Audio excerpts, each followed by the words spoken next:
ईमानदारी का फल। किसी गांव में मंगू नाम का एक लकड़हारा रहता था। वह बेहद गरीब परंतु स्वभाव से ईमानदार था। वह जंगल से रोज लकड़ियां काटकर लाता और उसे बेचकर अपने परिवार का पालन पोषण करता था। किसी तरह उसका समय गुजर रहा था। हर बार की तरह वो एक दिन जंगल में लकड़ियां लेने गया और नदी किनारे एक बड़े से पेड़ पर चढ़कर लकड़ियां काटने लगा।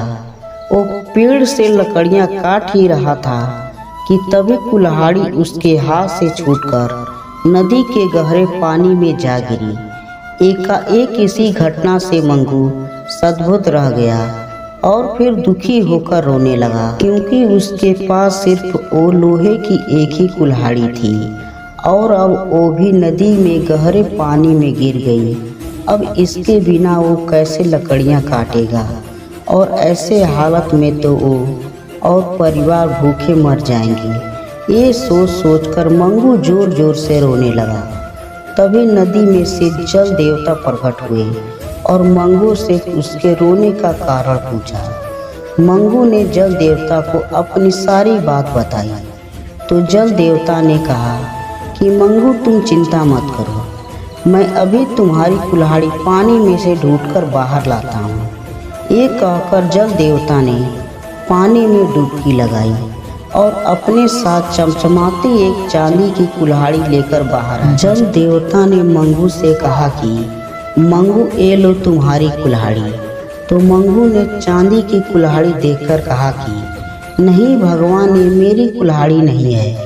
ये सुनकर जल देवता फिर से पानी में गए और इस बार वो चमचमाती सोने की कुल्हाड़ी लेकर बाहर आया और बोले, मंगू ये लो, आखिर तुम्हारी कुल्हाड़ी मिल ही गई। इस बार भी मंगू ने यह कहकर मना कर दिया कि वो सोने की कुल्हाड़ी उसकी नहीं है।